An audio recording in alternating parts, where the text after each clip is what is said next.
नमस्कार कर्नल साहब, बहुत बहुत स्वागत है आपका। धन्यवाद अंजू जी। नमस्कार आपको, दर्शकों को। कर्नल साहब, आखिरकार 18 साल के मशक्कत के बाद ईयू के साथ भारत की डील हो ही गई, मदर ऑफ ऑल डील्स। ये जो कहा जा रहा था, इससे डोनाल्ड ट्रंप तो बड़े परेशान हो गए, क्योंकि अब तो फाइनली मोहर लग गई। बिल्कुल। ट्रंप साहब के लिए थोड़ा उल्टा टाइम चल रहा है, क्योंकि ईयू ने जो पहले डील की थी अमेरिका के साथ, जो कि हम सबको पता कि अनफेयर थी। एलएनजी की इतने बिलियन डॉलर, इतने बिलियन वो ले लेगा, और ऊपर से आपको पता कि जो अमेरिका से एलएनजी आती है, जब से रशिया की जो पाइप उड़ाई थी सीआईए और यूक्रेन ने मिलके, उसके बाद ईयू को अमेरिकन एलएनजी ऑलमोस्ट 30% महंगी पड़ती है। इकॉनमी वैसे डाउन है, इंडस्ट्रीज ठप पड़ी हैं, फौजी ताकत बची नहीं। तो उनके साथ जो उसने बुली जैसा है, वो उसने जो कर करा के डील की थी, वो ईयू ने, उनकी पार्लियामेंट ने सस्पेंड कर दी। ऊपर से साउथ कोरिया से उसने डील की थी पिछले साल जुलाई में। फिर आई थिंक सितंबर अक्टूबर में कभी गया था साउथ कोरिया, तब भी उसने बड़ा सेलिब्रेट किया, उसको पक्का कर दिया। अभी उनकी पार्लियामेंट ने वो भी मना कर दी। तो कोरियन डील भी गई, ईयू डील भी गई, और उसके बाद अभी ईयू और भारत का हो गया। और भारत से पंगा ले रहा था, टैरिफ टैरिफ टैरिफ कर रहा था, हम डरा देंगे, हम ये कर देंगे, और यहाँ डील होगी। और जो हमारा थोड़ा बहुत लॉस हुआ था, वो आप देखना सारे का सारा यहाँ ऑफसेट हो जाएगा। 190 बिलियन डॉलर का ट्रेड ईयू के साथ, और उसमें जो मोबिलिटी आने जाने में, और जो उन्होंने हमारे वीज़े बंद किए H1B1 वाले, यहाँ पे उन्होंने कहा कि ठीक है जी, हम लोग एक उनका लीगल सेल भारत में खुल रहा है, जो यहीं पे हमारी एप्लीकेशंस प्रोसेस होंगी। जो बच्चा जाना चाहता है रिसर्च के लिए, $100 बिलियन का उनका जो प्रोजेक्ट है इतना फेमस, उसका वो पार्टिसिपेट कर सकता है। तो एंड ऑफ द डे हमारे लिए तो विन विन सिचुएशन होगी। और ये जो तीनों चीज़ों के इकट्ठे जोड़ के देखो, तो अमेरिका के लिए बड़ा गंदा दिन है, बुरा दिन है आज। और ऊपर से जो ईरान में होगा उसकी बात बाद में करते हैं। तो ओवरऑल मंगल दशा जो कह रहे थे हमारे कोई एस्ट्रोलॉजर, यहाँ मंगल दशा करते रहते हैं, लगता है वो ट्रंप के ऊपर बैठ गई। हम तो उत्तरायण में ही हैं। जैसे प्रेसिडेंट ईयू ने कहा कि मकर संक्रांति के बाद उत्तरायण चल रहा है, तो हमने बिल्कुल सही टाइम पे डील किया। अब ये डील आगे अनफोल्ड कैसी होगी समय बताएगा, बट यूरोप की ज़रूरत है। हम पे एहसान कोई नहीं कर रहा। जैसे आपने कहा कि कितने साल हो गए, 18 साल और 15 मीटिंग्स हुई हैं, इनके एनुअल समिट नहीं हो पाया। क्योंकि कई चीज़ें कहते हैं ना कि जिसको हमारे की जो होता है समय से होता है, इसलिए समय से होता है कि अभी जो समय बना हुआ है, ईयू की यूएस के साथ इशू, हमारा यूएस के साथ इशू, ओवरऑल दुनिया का यूएसए के साथ इशू, तो उसमें कोई नहीं चाहता कि वो बुली कोई किसी को करे। अभी जो ग्रीनलैंड पे जब वो ट्रंप बोल रहा है, तो अगर वो भी कर देता तो फिर यूरोप को तो बहुत बड़ा झटका लगने वाला ना। तो उन्होंने अपने आप को एक हेज किया है ऐसी एक रिलायबल पार्टनर के साथ। हमें ट्रंप के कारण नुकसान हुआ था, चाहे हम माने ना माने, एक्सपोर्ट पे फर्क पड़ता है, उसकी हमारी हमारी कॉम्पनसेशन हो जाएगी। और यहाँ जो अपर क्लास जेंट्री है हमारी, जो सोफिस्टिकेटेड सिगार पीती है, जो बड़े अच्छे अच्छे बेल्जियन चॉकलेट्स खाती है, जो स्कॉच पीने का सिंगल मॉल्ट का शौक है, अब हमने छोड़ दी, तो उसके बाद ये डील आई है तो अभी और सस्ती हो जाएगी। तो हम अपने लिए तो लागू नहीं है, बट ठीक है। इतनी बात हम मान के चलेंगे, यूरोप से जो प्रोडक्ट्स आएंगे, यूरोप के प्रोडक्ट्स जो हैं वो महंगे भी होते हैं और वो अप मार्केटली होते हैं, वहाँ पे सस्ती चीज़ें नहीं बनती। लेकिन जो पे कर सकते हैं और खरीद सकते हैं, जो कभी किसी रिश्तेदार को रिक्वेस्ट कर रहे हैं ले आना, ड्यूटी फ्री से ले लेना, उससे बचने अभी ये इवन गाड़ियाँ खास करके यूरोप के जो ब्रांड्स हैं, जर्मन ब्रांड्स हैं, गाड़ियों में अगर 110% से अब 40% पे आ गए और 40 से अब 10% पे आ गए, तो फिर आप ये हिसाब लगा लो कि आपको मर्सिडीज का कंपटीशन जो है हमारे यहाँ फॉर्च्यूनर के साथ शुरू हो जाएगा। उस लेवल पे आ जाएगा, जहाँ में भी MG हेक्टर के साथ या SUV 9 के साथ। तो बहुत बड़ा ये एक फैक्टर है जो कि विन विन सिचुएशन है as at the face of it. बाकी देखते हैं, समय बताएगा। बिल्कुल विन विन सिचुएशन है। और थप्पड़ तो डोनाल्ड ट्रंप के मुंह पर है ना, जो 50% से फिर 25% टैरिफ लगा रहा था। अभी डावोस में कह रहा था कि मोदी जी मेरे बड़े अच्छे दोस्त हैं, बहुत अच्छी वाली डील हमारे बीच बहुत जल्दी होने वाली है। लेकिन उससे पहले ईयू के साथ हो गई, तो अब तो ये और जल्दबाजी में रहेगा कि मेरे साथ हो जाए, क्योंकि मुंह फुलाकर तो बैठा है वो। उनका जो बेसेंट है वो भी कह रहा है कि ये क्या डील हो गई, वो तो यूरोप पे सारा गुस्सा निकाल रहा है। बेसेंट के बारे में तो मैं ट्विटर पे उसको बड़ा अच्छा खिताब दे रखा है, आपकी फैमिली चैनल में, यहाँ बोलना नहीं चाहता। लेकिन ये है कि ये भी हो सकता है कि कसियाई बिल्ली खंबा नोचने वाली बात है कि जो ऑडियो लीक हुआ है कि वांस ने कहा कि नहीं करो, और ये अपने ही उसके साथ वाले ट्रंप के ग्रुप ने एडवाइस किया कि भारत के साथ मत करो, बिकॉज उनको ईयू की डील होती हुई नजर आ रही थी। जब दवास में जब अंग्रेजी बोल रहा उस टाइम उसने यूरोपियन यूनियन के प्रेसिडेंट ने कहा था कि मदर डील करने के लिए हम भारत जा रहे हैं। तो हम्म, उस दिन से उनको पता था, क्योंकि हम सब समझते हैं ना कि हेड ऑफ स्टेट वगैरह जब ऐसी अनाउंसमेंट करते हैं, मिलते हैं, उससे पहले सालों की, महीनों की एक सेक्रेटरी लेवल पे, डिप्लोमेटिक लेवल पे, कंसर्न मिनिस्ट्री लेवल पे सब डिस्कशंस वगैरह सब कुछ हो चुका होता है, तभी तो जाके आज देखिए आप तीनों का अपना स्पीच सुनी होगी हमारे प्राइम मिनिस्टर की, उन दोनों की, उसमें उन्होंने कोई टेक्निकल बात नहीं की। उन्होंने संबंध की बात की, ग्लोबल पीस की बात की, स्टेबलाइजेशन की बात की, दोस्ती, रिश्ता, वो सब बात की। वो निटी-ग्रिटी में नहीं गए।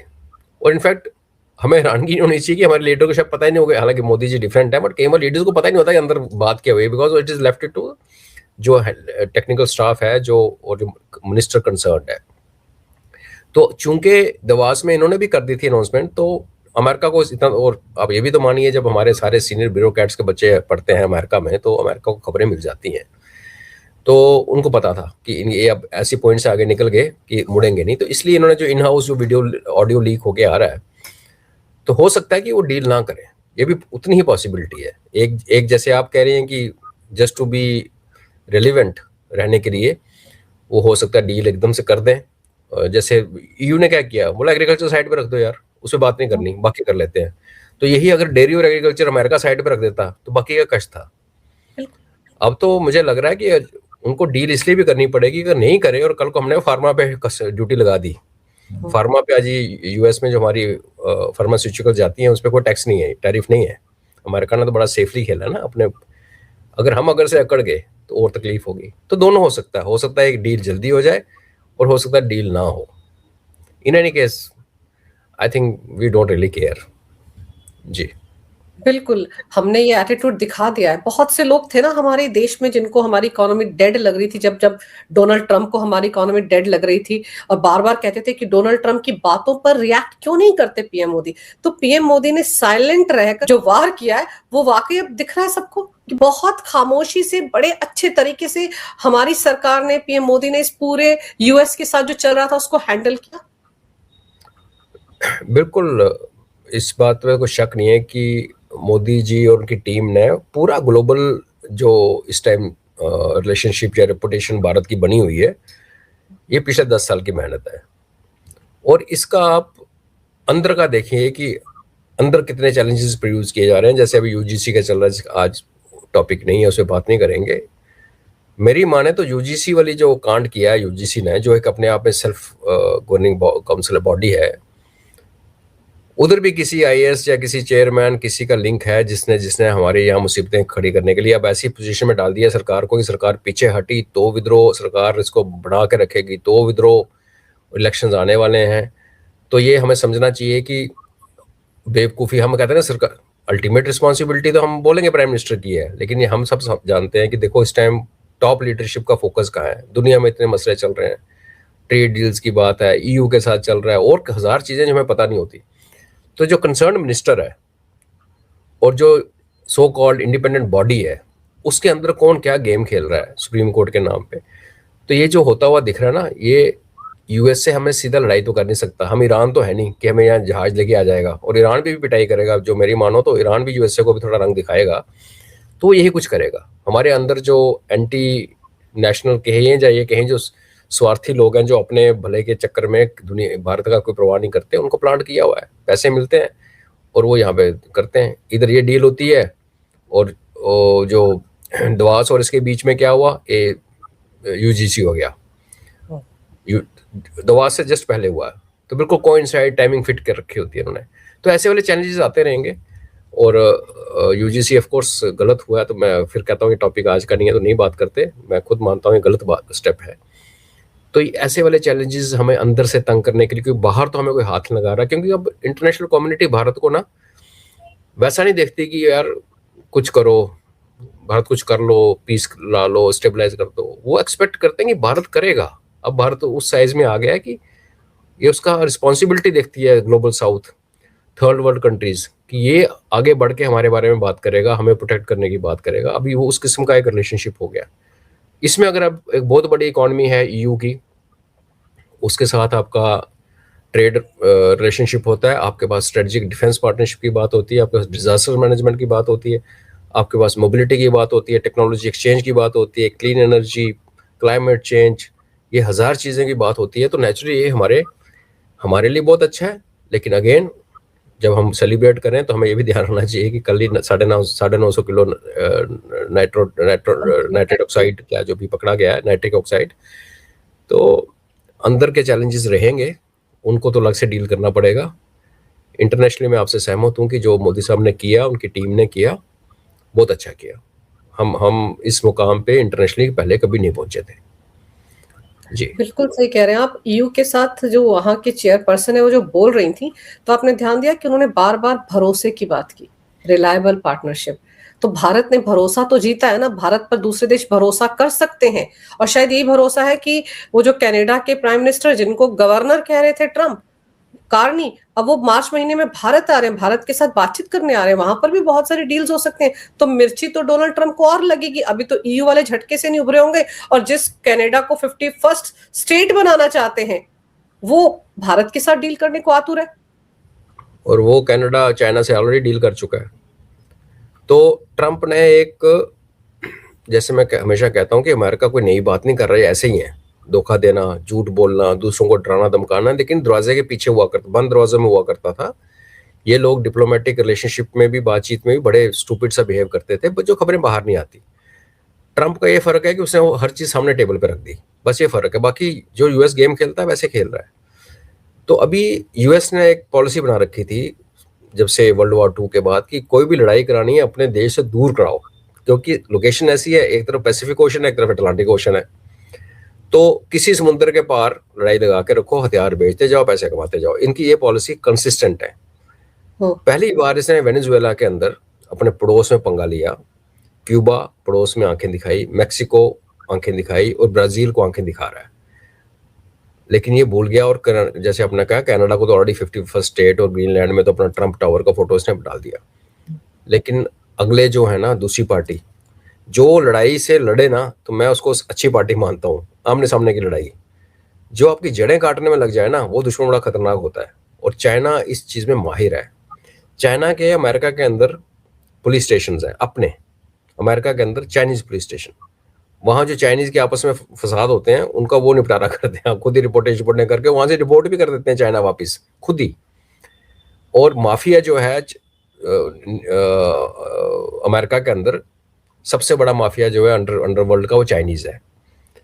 इसलिए आपने देखा कि कल जो प्रदर्शन शुरू हुए यूएसए में और वहां आगजनी हुई, ये धीरे धीरे फैलेगा। और क्यों फैलेगा कि अमेरिका की अपनी अंदर की इकोनॉमिक कंडीशन जो ठीक नहीं है, लोगों के ऊपर इन्फ्लेशन का असर पड़ रहा है, वो अलग है। तो इसमें क्या हुआ कि अमेरिका ने जो पॉलिसी बना रखी थी कि मैं समुद्र पार आग लगाऊंगा और मैं यहाँ बैठ के पॉपकॉर्न खाऊंगा, वो अभी कनाडा ने जब चाइना के साथ हाथ मिला लिया, तो वो और अभी एक आग आपके घर के पास पहुंच गई। वेनेजुएला छोटी कंट्री, आपने कर ली जो भी नुरा कुश्ती की, जो भी किया, उनके जनरल को खरीद लिया, उनके कुछ मार दिए क्यूबन बॉडीगार्ड्स। कनाडा क्या करो, कनाडा ने तो आपको हिस्टोरिकली पहले पीटा हुआ है। हिस्ट्री में कनाडा हमेशा अमेरिका को हराया हुआ, अमेरिका आज तक जीत नहीं पाया। कैनेडियन आर्मी ने एक बार आके इनका व्हाइट हाउस जला दिया था। इनकी हिस्ट्री तो ये है। तो अपने लिए मुसीबत खड़ी कर दी। तो कहते हैं ना कि जैसे हमारे अभी भी हमारे बड़े अच्छे T20 बैट्समैन है, अभिषेक फर्स्ट ओपनिंग करते हैं, चलने लगते हैं, छक्के छक्के मारते हैं, और कई बार 0 पे भी आउट होते हैं। पिछले 2 मैच में ऐसे हुआ। तो ऐसे जो लोग, आप गेम तो खेल सकते हो, क्रिकेट की गेम अलग बात है, आप देश ऐसे नहीं चला सकते कि आप इतने ब्रैश हो जाओ कि ऐसी की तैसी मैंने बल्ला घुमाना ही घुमाना है। वो आप क्रिकेट पे खेलो, हॉकी वो ठीक है। As a president of super power, और only super power of world, जो ट्रंप कर रहा है, जैसे मैंने कहा वो अमेरिका हमेशा ऐसे करता है, पर जिस अंदाज से ट्रंप ने किया और इतनी जल्दी पूरा पलट दिया दुनिया को, ये अनप्रेसिडेंटेड है। और कनाडा हो, वेनेजुएला हो, क्यूबा हो, मैक्सिको हो, ब्राजील हो, अपने घर के पास इसने टेंशन खड़ी कर दी, जो कि अमेरिका को बहुत बुरी तरह से इफेक्ट करेगी। आप ये मेरे वर्ड्स याद रखना, क्योंकि दूर बैठ के तमाशा देखने की बात अलग है। पड़ोस वाला हम भुगत रहे हैं ना, एक चंडाल से छोटा सा देश बांग्लादेश, ना औकात ना कुछ, वो हमारे लिए यहाँ सर प्रॉब्लम खड़ी कर रहा है। नेपाल जब गर्म होता है हमें प्रॉब्लम खड़ी हो जाती है। पाकिस्तान तो खैर है ही है, बीच में श्रीलंका का भी अगर दिमाग, मालदीव्स ने देखो किया गया। पड़ोस जो ज्योग्राफी जो होती है ना, वो बहुत ज़्यादा इंपॉर्टेंट है एक बिल्कुल। पीसफुल एग्जिस्टेंस के लिए, और इसको भुगतना पड़ेगा। जी। लेकिन ये जो घर में आग लगे डोनाल्ड ट्रंप की, आईसी जिस तरह से अमेरिका के नागरिकों को ही टारगेट कर रहे हैं। ठीक है, आप इलीगल इमिग्रेंट्स के खिलाफ कुछ कर रहे हैं, लेकिन उनके अपने देश के नागरिक मारे जा रहे हैं, जिसको लेकर अब वो सब लोग इकट्ठे हो रहे हैं कि भाई पार्टियों से अलग हटके पूरे अमेरिका को इकट्ठा आना चाहिए। तो डोनाल्ड ट्रंप तो वहां भी फंसे हुए हैं। लेकिन ईरान में आपको क्या लग रहा है? ईरान में इतने दिन से हुआ बना हुआ है, अब हमला हुआ अगले 24 घंटे में, 12 घंटे में, वहां क्या स्ट्रेटेजी लेकर चल रहे हैं डोनाल्ड ट्रंप? क्योंकि वो तो नाक का सवाल बन गया ना, पहले खुद ही आग लगा रहे थे, भड़का रहे थे, और अब किनारे बैठे हुए, ऐसा दिख रहा है। देखिए, अगर आप हिस्टोरिकली देखें, और मैं हिस्टोरिकली वर्ड गलत होगा, बट रीसेंट पास्ट में देखें अमेरिका और ईरान ने क्या किया है। अमेरिका ने ईरान ने आपस में जो भी किया उसको हमारी लैंग्वेज में नूरा कुश्ती कहते हैं। पहले इन्होंने के सीनियर चीफ आर्मी स्टाफ मारा, तो ईरान ने अमेरिका को बता के उसके इराक में एक अड्डे के ऊपर मिसाइल्स फेंकी। उसके बाद जब जून में इसराइल और अमेरिका बम्बार्ड कर रहे थे, उसके बाद इन्होंने कतर में पहले बता के अमेरिकन अड्डे पे फायर, वहां पे बंदा ही कोई नहीं था। तो ये अभी तक करके करते आए हैं नूरा कुश्ती। ये नूरा कुश्ती से इसराइल परेशान है। इसराइल क्योंकि शुरू से ही हवा बना के बैठा हुआ है कि हमने ईरान को खत्म करना है। ईरान जो उसका बड़ा अच्छा दोस्त हुआ करता था 79 से पहले, जिनकी आपस में न्यूक्लियर प्रोग्राम तक एक्सचेंज इकट्ठे बने हैं, हालात बदल गए, खुमैनी आ गया। अब प्रॉब्लम क्या है ना, अब जैसे हमारे देश में भी काफी लोग कहते हैं कि हम तालिबान के साथ हाथ क्यों मिला रहे हैं, वो अपनी लड़कियों को नहीं पढ़ने देते। भाई वो अपनी लड़कियों को नहीं पढ़ने देते तो नहीं पढ़ने देते, हम क्या करें? हम उनको एडवाइस कर सकते हैं। हम ऑनलाइन ऑफर किया भी है भारतीय गवर्नमेंट ने, और हमने उनके पार्लियामेंट बनाई, हॉस्पिटल बनाए, बड़ा कुछ किया हमने। पर आप एक किसी फॉरेन सॉवरन कंट्री के अंदर जाके आप अगर ये कहो कि जो मेरे देश में होता तू यही कर, तो वो तो कॉलोनी बनाने वाली बात है, आजकल कोई बर्दाश्त नहीं करता। तो आपने क्या करना होता है कि ठीक है, आप जो उस कंट्री का कल्चर है, देखिए लोग क्या कहते हैं जी काबुल इतना एडवांस था, 73 74 में वहाँ लड़कियां स्लीवलेस टी शर्ट पहन के घूमती थी। भैया आपने काबुल देखा था ना, आगे पीछे तो कंट्री साइड नहीं देखा ना। हर देश की एक रीत होती है, उनका कबीलों का कल्चर है। दुश्मनियां उनकी कबीला टू कबीला, पुश्तैन को पुश्तोनों के अगली पुश्त 3 4 5 6 जनरेशन में जाके खत्म नहीं होती। उनका अपना कल्चर है, वो एक वॉरियर कौम है। हमें उनसे डील करना चाहिए। ये हम कोई पुराने जमाने में वो नहीं है कि बुद्धिज्म लेके पूरी दुनिया में फैल रहे हैं, वो जमाना खत्म हो गया। तो यही बात है कि अभी ईरान ने अपने जो भी किया, हिजाब लगाए, जो भी लगाया, वो अमेरिका देखिए पिछले जून में अटैक करने गया, अटैक किया उसने ईरान पे, इसराइल के कहने पे, ये बोल के कि न्यूक्लियर बॉम्ब बस बनने वाला है तो मैं इसके न्यूक्लियर खजाने उड़ा दूंगा। हो, आपको पता है 15 दिन का टाइम दिया उन्होंने, पूरा जो निकालना निकाल दिया, उसके बाद पहाड़ी के ऊपर बम फेंक के आ गए। इस बार जो आ रहे हैं तो उस न्यूक्लियर का नाम ही गायब हो गया। जो कंट्री पिछले साल न्यूक्लियर होने वाली थी, तो आप ये कह रहे हो कि आपने बॉम्ब फेंक के तो उसका यूरेनियम फ्यूरेनियम उसके सारे जितने भी उसमें सेंट्रीफ्यूज सारे खत्म हो गए। आई मीन ये तो बेवकूफ़ी वाली बात है ना। तो अभी नया बहाना ढूंढ लिया कि वहाँ प्रोटेस्ट हो रहे हैं, प्रोटेस्टर्स को मारा जा रहा है, और पता चला प्रोटेस्टरों को जो मार रहे हैं वो खुद प्रोटेस्टर ने पिस्टलों से मार, पिस्टल और रिवॉल्वर से गोली चला रहे हैं, वो खुद ही डाले हुए अमेरिकन सीआईए ने बाहर से भेजे प्रोटेस्ट के अंदर गन। स्टारलिंक बंद हुआ, बत्ती बंद होगी। आज ईरान में इंटरनेट खुल गया। मेरी कल एक वहाँ फ्रेंड से बात हुई, life is back to normal. तो अब करे क्या? वही आपकी बात की, कभी फंसा लिया ना, बिल्डअप कर लिया। पिछली बार बिल्डअप कम था, इस बार बिल्डअप तो बहुत ज़्यादा हुआ। आपका एयरक्राफ्ट कैरियर आ गया, पूरा ग्रुप आ गया, कैरियर स्ट्राइक ग्रुप आ गया। आपने जॉर्डन में अपने F-18 डिप्लॉय कर दिए, इसराइल है ही है ऑलरेडी, और कतर में आपका लार्जेस्ट एयरफोर्स बेस है, बहरीन में आपका लार्जेस्ट आर्मी बेस है, ऑलरेडी है। अब ये हो गया कि ईरान जो पिछले साल जब इसको पीटने की बारी आई, जब इसराइल ने मारा ईरान को, तो लोगों ने बड़ा सेलिब्रेट किया, देखो जी आयरन डोम है, इसकी मिसाइलें जा रही हैं। उसको रास्ते में जॉर्डन की प्रिंसेस ने उड़ाया, कुछ अमेरिका वालों ने उड़ाया, कुछ पहुंची वो आयरन डोम ने खत्म कर दी। बड़ा अच्छा लगा। वो थी फेज 1। जब सेकंड उनका आया अटैक, तो जो आयरन डोम 90 to 93 94% मिसाइल्स रोक रहा था, वो आयरन डोम अभी 50s में आ गया, तो मिसाइल्स गिरनी शुरू होगी। अब इसराइल की प्रॉब्लम है कि इसराइल तो जनकपुरी जितना छोटा सा तो है। इसराइल बहुत बड़ी कंट्री होती है, ईरान बहुत बड़ा कंट्री है, इसराइल है कितना? वही बात आ गई, ज्योग्राफी को आप इग्नोर नहीं कर सकते, चाहे वो आप कितने किसी के अड़ोस पड़ोस में रहते हो, चाहे आपके साइज कितना है, ये सारे ज्योग्राफिकल इश्यूज हैं। उसमें क्या हुआ, हमने अपनी आंखों से उनकी बिल्डिंग टूटती हुई देखी। इसराइल के रेजिडेंशियल ब्लॉक टूटे, उनके आर्मी हेडक्वार्टर के बगल में गिरा, और ईरान ने फिर कहा कि अभी जो बेस्ट है तो हमने यूज़ ही नहीं किया, ये तो हमारे पुराने वाली मिसाइल्स हैं। 12,000 के आसपास एस्टिमेट है मिसाइल, और 12,000 मिसाइल्स को एब्जॉर्ब करने की ताकत इजराइल में नहीं है। तो उस टाइम ये किया, इजराइल को खतरा लगा, अमेरिका को बोला, अमेरिका ने बॉम्ब गिराया, उसके बाद सीज फायर हो गया, खत्म। ईरान ने भी एक्सेप्ट कर लिया बिकॉज उसने जनरल्स मार दिए थे, साइंटिस्ट मार दिए थे। अभी ये 6-7 महीने हुए हैं उस बात को, जून में हुआ था लास्ट ईयर। आज ईरान की लैंग्वेज देखो आप। ईरान कहता कि भैया मेरे पे करोगे तो मैं यूएस के अड्डे तो उड़ाऊंगा। मैं यूएस के जो दोस्त है यहाँ पे basically Saudi Arabia, Israel, Jordan, Qatar और टर्की, इनमें किसी को नहीं छोड़ूंगा। ओमान जो उसके बगल में, Oman is neutral country, gulf की एक ही कंट्री है जो जिनेवा की तरह न्यूट्रल है। बाकी सारे कोई गल्फ जीसीसी में जुड़ा है, कोई अमेरिका का दोस्त है, जैसे ईरान, रशिया और चाइना का दोस्त है, वो है। तो अब देखो, कई बार आप इतना मुंह में बाइट कर लेते हो कि आपको फिर चबाया नहीं जाता। अब अगर हम ये कहें कि पिछले 6 महीने में जब ये अटैक हुआ, उसके बाद ईरान और रशिया के अंदर एक डिफेंस पैक्ट हुआ आपस में। रशिया और चाइनीज वैसे जले बुने बैठे थे बिकॉज सीरिया उनके हाथ से निकल गया। और चाइना का सिचुएशन देखें कि पाकिस्तान के अंदर से, म्यांमार के अंदर से अमेरिका ने उसका आना जाना बंद कर दिया। सीपैक और सीमैक दोनों बंद है। एनर्जी सप्लाई जो आ रही है चाइना, क्योंकि एक जो कंट्री प्रोड्यूस करती है, फैक्ट्री चलाती है, उसको एनर्जी चाहिए होती है, फ्यूल चाहिए होता है।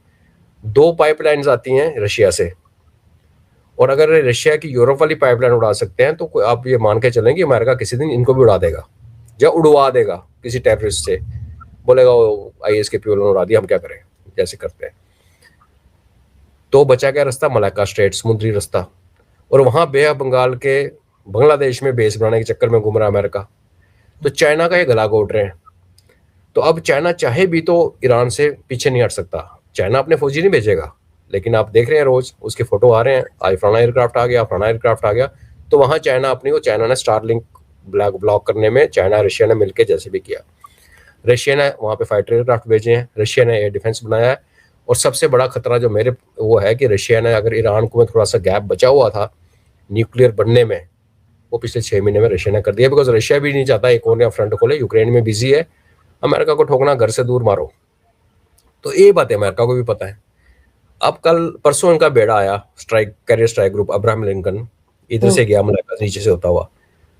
तो ईरान ने उसकी परसों रात को उसकी फुटेज दिखाई, ड्रोन उसके ऊपर से उड़ाया। अब जो ड्रोन आपके जहाज के ऊपर से उड़ सकता है, वो ड्रोन आपके जहाज के ऊपर अटैक भी कर सकता है। सिंपल हो सकता है ना। अब इमेजिन कीजिए कि ठीक है, ईरान तो ठुकेगा, अगर ये स्ट्राइक कैरियर ग्रुप को मारेगा तो ईरान के ऊपर न्यूक्लियर स्ट्राइक करेगा अमेरिका, वो भी हमें पता है। लेकिन अगर अमेरिका, ईरान को पता है कि मैंने मरना ही है, क्योंकि दूसरी खबर क्या आ रही है कि 1 लाख जिहादी सीरिया में इकट्ठे करके उनको इधर डालने की कोशिश कर रहे हैं ईरान में वाया इराक। और इधर से बलोच इंसर्जेंट्स को बोल रहे हैं तुम बलोचिस्तान आके, ईरान वाला बलोचिस्तान अपने साथ कब्जे पे कर लो, अपना बलोचिस्तान कर दो। ऐसी हालत में अगर ईरान को ये लगता है, और आपका जो रजीम का बॉस है वो 90 साल का है, जिसने दुनिया देख ली, खा पी लिया, सब नाम नूम जप लिए, तो आपको क्या लगता है वो चुपचाप मार खाएगा? मेरी तो अपनी असेसमेंट ये थी जब पीछे बिल्डअप हुआ था कि ये ना हो कि ईरान पहले स्ट्राइक कर दे इसराइल के ऊपर, अमेरिका के ऊपर स्ट्राइक नहीं करेगा। क्यों? अमेरिका का अगर एक भी बंदा मरा, चाहे बहरीन में, कतर में, जहां भी बेस है, तो ट्रंप को घर में स्ट्रेंथ मिल जाएगी। अमेरिकन बोलेंगे जाओ मारो ईरान को। वो मौका मुझे लगता है ईरान अमेरिका को नहीं देगा। अगर प्रीएम्प्टिव स्ट्राइक में जाएगा तो हो सकता है ये इसराइल पे करे, हो सकता है हूतीज ने ऑलरेडी वार्न कर दिया है। और हूतीज ने पिछली बार जब मिसाइलें मारनी शुरू की थी रेड सी में, तो अमेरिका का जो एक स्ट्राइक ग्रुप था वो जाके वो ऊपर कोने में जाके छुप गया था रेड सी में, बिकॉज हूतीज आर अनअकाउंटेबल, क्या करोगे उनका? तो जो उसकी प्रॉक्सी की स्ट्रेंथ है ना, अभी कह रहे हैं 1 लाख वहां से आ रहे हैं, आईएसआईएस वाले, एचटीएस वाले, ये सारे जो जिहादी जो हैं ये टर्की भेज रहा है इनटू इराक, एंड इराक से ईरान। तो लोगों को ये भी पता होना चाहिए कि इराक के अंदर इस टाइम और पहले भी शिया बहुत ज़्यादा नंबर्स में है। और इस बार जो इलेक्शंस हुए हैं ना, उसमें एक ईरान से एफिलेटेड पार्टी है शियाज की इराक के अंदर, उसकी बहुत सारी सीट्स आई हैं, तो पॉपुलर है। सीरिया के अंदर अलवायत जो हैं वो सारे अपना जो एलिजेंस है वो खुमैनी को ओ करते हैं। तो ये जिहाद की फोर्सेस जब चलेगी ना, तो उनके सीरिया के अंदर, इराक के अंदर और ईरान बॉर्डर पे तो इनको आगे से रेजिस्टेंस मिलेगा। मेरा ये मानना है कि अगर ईरान ने देखा कि उसके बॉर्डर के ऊपर सामने 50,000 60,000 जिहादी आगे खड़े हो गए हैं ऐसे गले काटने वाले, और वो कहीं छोटा न्यूक्लियर चला भी देगा तो क्या कर लेगा कोई। तो एक बड़ी गंदी सी सिचुएशन बन रही है। अभी अमेरिका इसमें फंस चुका है, निकले तो निकले कैसे। अब इतना मोबिलाइज कर लिया, बेड़ा भी आ गया, जहाज भी आ गए, जॉर्डन में भी डिप्लॉय हो गए, यहाँ भी हो गए, बॉम्बर भी आ गए जो कतर में है B-52। अब उनको वापस ले जाएगा तो फिर शर्म की बात है। प्रॉब्लम यह है कि वेनेजुएला को टाइट करने के लिए अपनी नेवी की 60% पावर इसकी वहां लगी हुई है, और नेवल पावर वहां से निकाल नहीं सकता। तो अगर ईरान से वापस चला गया तो ये थूक के चाटने वाली बात है। अगर ईरान से पंगा लिया और ईरान तो तबाह हो ना हो, लेकिन उसने अगर इनका बेड़ा उड़ा दिया तो इतनी बड़ी चपत लगेगी कि अमेरिका सुपर पावर से एकदम से ठुस करके with in few hours stock market वगैरह तो क्रैश होगी, दुनिया का तो बेड़ा गर्क होगा, अमेरिका की सुपर पावर का स्टेटस खत्म हो जाएगा। क्योंकि ईरान ने मरना है, और उसको मरने के लिए, उकसाने के लिए पीछे रशिया भी बैठा है और चाइना भी बैठा है। उनको बिना लड़े वो ईरान से वो काम करवा सकते हैं, क्योंकि उनके उनके दोनों के लिए ईरान का होना बहुत जरूरी है। उनको गर्म पानी की एक्सेस है, एनर्जी वहां से आ रही है चाइना की।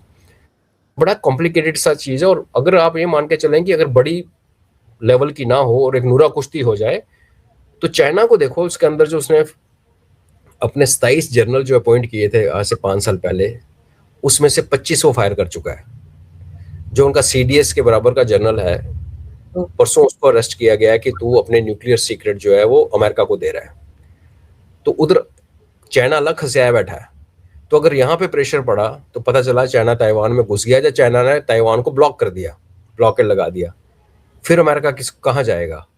उधर यूक्रेन को सपोर्ट करेगा, इधर इसराइल को सपोर्ट करेगा, इधर ईरान से लड़ेगा, या फिर उधर जाके ताइवान से तोड़ने की कोशिश करेगा। तो ये होने को शायद कुछ ना हो, और अगर ये होने लग पड़ा तो बहुत कुछ तो होगा। Welcome to world war 3। Proper world war 3 तो ऑलरेडी स्टार्ट है, बट जिस रूप में हम वर्ल्ड वॉर को समझते हैं, हम उससे ज़्यादा दूर नहीं है।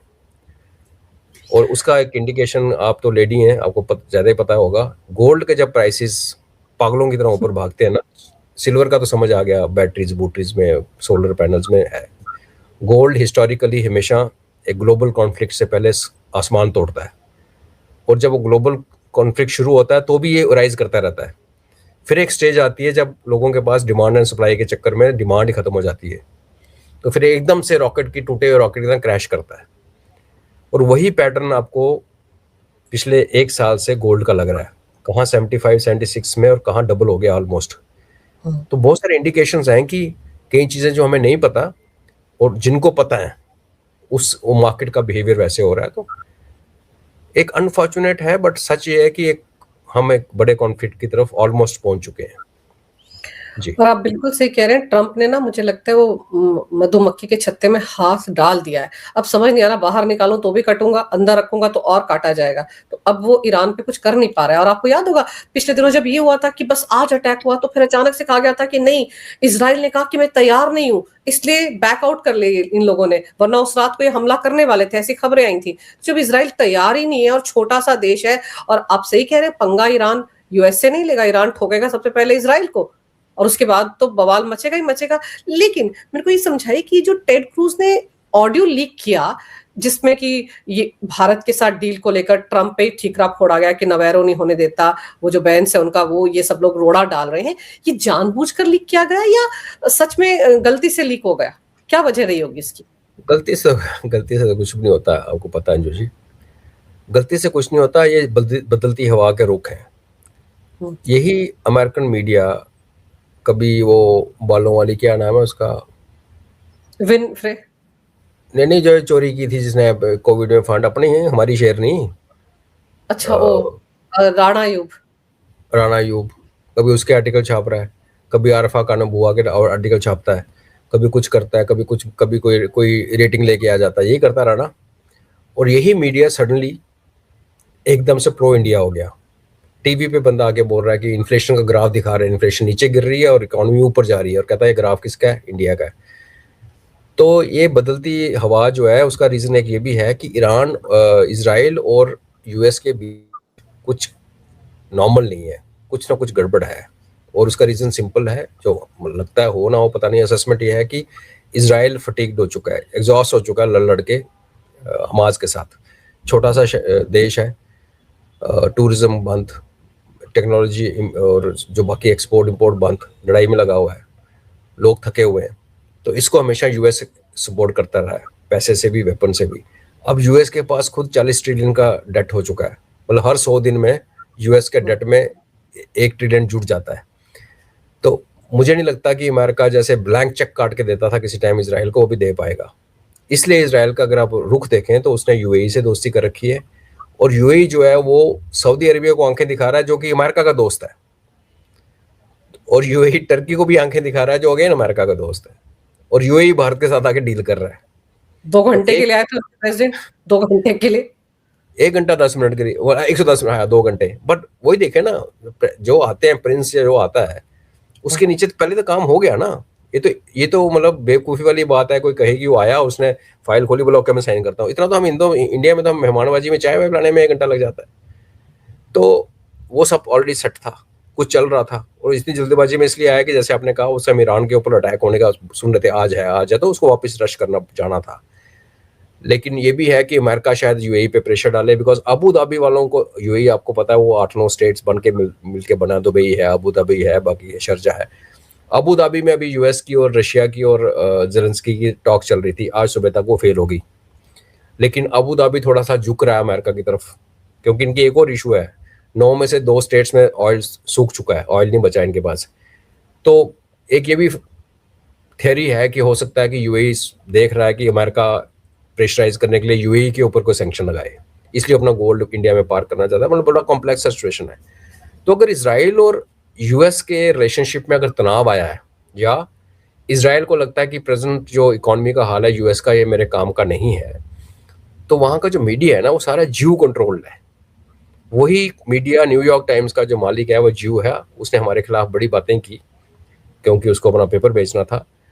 और आज सडनली जब ऑडियो लीक होने शुरू हो जाए, पेपर में आर्टिकल आने शुरू हो जाए, तो आप ये समझिए कि एक हवा बदल रही है। और उसका रीज़न ये वही जो हम बात कर चुके हैं, अमेरिका के अंदर बहुत सारी डिससेटिस्फेक्शन भी है, लोग भी खुश नहीं हैं। और मिड टर्म आने के चक्कर में अब अमेरिका, ऊपर से एप्स्टाइन फाइल का केस खुलने का चांस है, और आज ऊपर से सुप्रीम कोर्ट में इसके 10 केस चल रहे हैं ट्रंप के ऊपर। तो ये कुछ भी हुआ ना, तो इसने फिर अटैक करना है, और उसमें फिर नुकसान देखते हुए कि मेरे को नुकसान होगा, ये अटैक करेगा।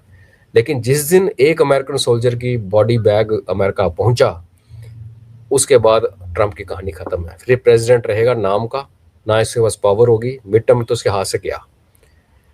तो वो भी फ्रस्ट्रेटेड है, शी जिनपिंग यहाँ फ्रस्ट्रेटेड है। 2 बंदे हैं जो आराम से बैठ के गोल्ड स्पॉट पी रहे हैं, वो एक पुतिन है, एक हमारे मोदी साहब हैं। ये अपने लाइफ में कूल लग रहे हैं आज की डेट में। हमारे यहाँ घर के अंदर प्रॉब्लम है, उनके यूक्रेन का इशू चल रहा है, बट मैनेजेबल है, चल रहा है। तो मैं तो ये देख रहा हूँ कि जो लोग सारे कह रहे हैं और ये एग्री करते हैं कि पावर जो है, दुनिया की ग्लोबल पावर एक्सिस जो है, वो वेस्ट से ईस्ट की तरफ आ रहा है। ईस्ट में अगर चाइना हमारे से बिहेव करता, रिलायबल होता, तो फिर तो कब का आ चुका होता। इन एनी केस, चाइना हमारे साथ हो ना हो, अगर ये पावर शिफ्ट होनी है तो ये लड़ाई के बिना शिफ्ट आज तक कभी हिस्ट्री में हुई नहीं। जब भी पावर ने हाथ बदला है, यूके से उठ के यूएस में गया वर्ल्ड वॉर 2 में, उससे पहले कैलिफेट टूटी वर्ल्ड वॉर 1 में, तो हमेशा वर्ल्ड वॉर के थ्रू ही टूटी है, इसी तरीके का क्लैश। तो अगर इस तरीके का क्लैश हो रहा है, तो अभी तक जो हमारी परफॉर्मेंस है एज ए कंट्री, जिसको लोग विश्वास करते हैं, आप जैसे कह रहे हैं ट्रस्ट करते हैं, एज ए कंट्री जो हम किसी कॉन्फ्लिक्ट में इन्वॉल्व नहीं है, हम किसी के साथ खड़े नहीं है लड़ाई में, तो हो सकता है जब बड़े बड़े पहलवान कुश्तियाँ लड़ेंगे, हम साइड में बैठ के दर्शक दीर्घा में देखेंगे, तो उसके बाद जो लड़ाइयाँ ख़त्म हो जाएंगी, तो फिर हमारा एक ऐसा स्टेटस होगा कि ये इन्होंने अपना इतना नुकसान करा लेना है, बिकॉज मेरे पास कन्वेंशनल वेपन है नहीं। सो कॉल्ड सुपर पावर जो है ना, चाइना के पास भी कम है और अमेरिका के पास वैसे बहुत कम है हथियार, तो ये सीधे ही न्यूक पे आ जाएंगे। जब ईरान में भी होगा तो वो भी कहीं आ जाके न्यूक पे बारी आएगी, तो तब इनका तबाही और सत्यानाश इतना हो जाएगा कि फिर जो बचेगा। और मैं ये भी बता दूं कि अगर ऐसी कॉन्फ्लिक्ट होता है तो हम भी बीच में कहीं ना कहीं सकिन हो जाएंगे, चाइना हमारे ऊपर कुछ करे। ये जिहादी अगर सारे आ जाते हैं ईरान के अंदर, ईरान तो टूट जाएगा, उसके बाद तो पाकिस्तान तो पहले टूटा हुआ है, तो सारे जिहादी फिर हमारे बॉर्डर पे आके खड़े होंगे, तो यहाँ हमारे ऊपर भी चैलेंजेस आ सकते हैं।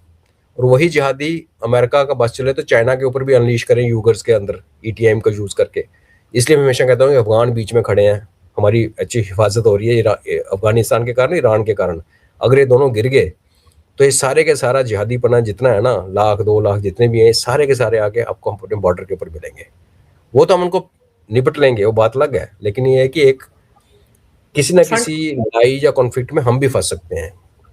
तो ये एक पॉसिबिलिटी है, लेकिन अब बिल्कुल ना आपके हाथ में ना हमारे मेरे हाथ में है। हम तो देख ही सकते हैं, बात ही कर सकते हैं। जी। नहीं, और दूसरी बात ये है ना कि ईरान में अगर कुछ होता है तो फिर हमारे तो बिल्कुल पास में ही सब कुछ होना शुरू हो गया है ना, ये सब कुछ वही रहना चाहिए। उसको मुझे लगता है ग्रीनलैंड में ही व्यस्त रहना चाहिए, उस तरफ रहे तो ज्यादा बेहतर है। बाकी अपने आसपास के और जहां जहां क्यूबा में जाना चाहता है उस तरफ रहे तो ज्यादा बेहतर है।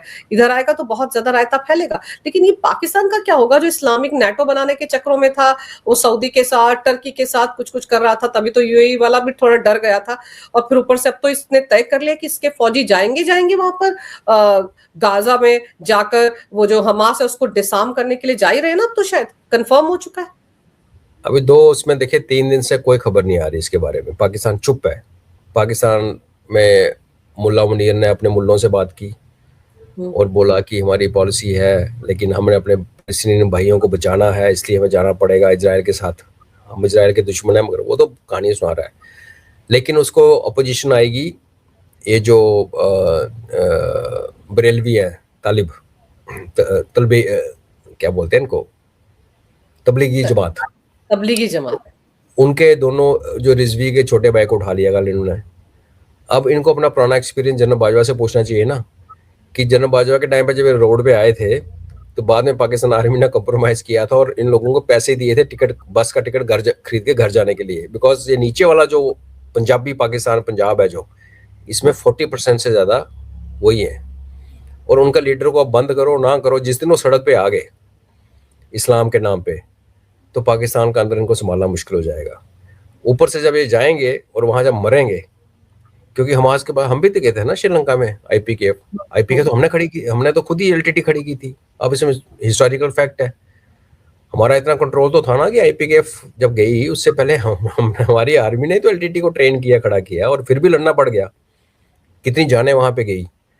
तो हमास क्या लगता है आपको, चुपचाप हथियार पकड़ा देगा इनको? और जब वहां पर लड़ाई शुरू होगी और वहां से जब इनके कफन उठ के पाकिस्तान आएंगे, फिर जो मचेगा। और इन एनी केस पाकिस्तान आर्मी की रेपुटेशन आज जितनी खराब है, इतनी आज से पहले कभी नहीं थी। पश्तून इनके साथ खड़े होने को तैयार नहीं, बलोच इनके साथ खड़े होने को तैयार नहीं। आज़ाद कश्मीर जिसको कहते हैं, राइफल्स आज़ाद कश्मीर बटालियंस हैं जो कि पीओजेके से आती हैं, और नॉर्दर्न लाइट इन्फेंट्री जो ऊपर गिलगित बल्तिस्तान से आता है, जो पीओजेके ही है। उन लोगों की उनको प्यार मोहब्बत नहीं बचा इनके लिए, तो मिलिटरली वीक है। ऊपर से आप कुछ भी कह लीजिए, जिसकी भी डॉक्ट्रिन है, पहली बार पाकिस्तान के दोनों फ्रंट खुले हुए हैं। अफगानिस्तान का फ्रंट भी खुला हुआ है और इधर हमारे साथ भी खुला हुआ है। आज से पहले ये हमें धमकाता था, पीछे आराम से ऐश करता था। अब ये नहीं पता कि यहाँ से कौन स्ट्राइक करने आ जाए, उधर से कौन आ जाए। तो ऐसे जो ओवरऑल जो पैकेज बन रहा है, जिसमें दोनों फ्रंट खुले हैं, इकोनॉमी डाउन है, अंदर बलोच काबू नहीं आ रहे, उधर पश्तून काबू नहीं आ रहे, उधर ऊपर वाला पीओजेके में विद्रोह चल रहा है, आर्मी के अंदर डिससेटिस्फेक्शन है, इकोनॉमी है नहीं। और आप उठ के ईरान में उधर जब हमाज में करोगे तो बेसिकली आप क्या कर रहे हो, आप एंटी ईरान एक्शन कर रहे हो। अगर हमाज वालों को डिसआर्म करने जा रहे हो तो आप ईरान को पिंच कर रहे हो, तो आपने एक फ्रंट होल खोल लिया। अब इमेजिन कीजिए कि इधर भारत, उधर से अफगानिस्तान और नीचे से ईरान। और अमेरिका में पता कि जब भी वो फंसता है पहले भागता है, तो जिस दिन अमेरिका यहाँ से भाग गया तो इनको बचाएगा कौन? और अंदर जो इनके हालात हैं टूटने वाले, तो बहुत दयनीय स्थिति में है पाकिस्तान। और ये जो चर्न हो रहा है, लड़ाई हो ना हो, जो ना, सब एक चीज तो तय है कि पाकिस्तान का ये जो शेप है, ये मुझे लगता नहीं कि और 2 साल या 3 साल के बाद ऐसे दिखेगा, इसके टुकड़े होने ही होने हैं। तो ये बिल्कुल है। जी। मुझे तो कई बार ये लगता है कि जिस तरह से ईरान के खिलाफ अमेरिका के साथ जा रहा है या इजराइल के साथ जा रहा है, फौज को वहां भेज रहा है, मुझे तो लगता है कुछ हो ना हो लेकिन एक मिसाइल वहां से ईरान इस पे जरूर ठोक देगा। बिल्कुल पॉसिबल है, बिल्कुल। क्योंकि हिसाब भी तो बराबर करेगा ना, बड़ी दोस्तियां इसकी हो रही हैं। लेकिन चलिए, फिलहाल तो ईयू के साथ जो डील हुई है, हॉट टॉपिक वही है। अब जब सुबह होगी अमेरिका में, तब डोनाल्ड ट्रंप कैसे रिएक्ट करते हैं, क्या बोलते हैं। वो लुटनिक जो कह रहा था कि 3 हफ्ते पहले ट्रेन चली गई थी भारत के साथ डील करने की, मुझे लग रहा है अब तो उनकी ट्रेन और आगे निकल गई होगी। अब तो यही ट्रेन के पीछे भाग रहे होंगे, क्योंकि अब राहें शायद मुश्किल है। और आपने एक बात बहुत अच्छी कही कि हो सकता है अब भारत डील करना ही ना चाहे अमेरिका के साथ, ये भी हो सकता है। तो देखते हैं आने वाले दिन में ऊंट किस करवट बैठता है। लेकिन आपने सर समय निकाला, बहुत ही विस्तार से इस विषय पर बड़ी अहम जानकारी मेरे दर्शकों को दी। आपका बहुत बहुत धन्यवाद। नमस्कार। भारत माता की जय। वंदे मातरम। जय हिंद।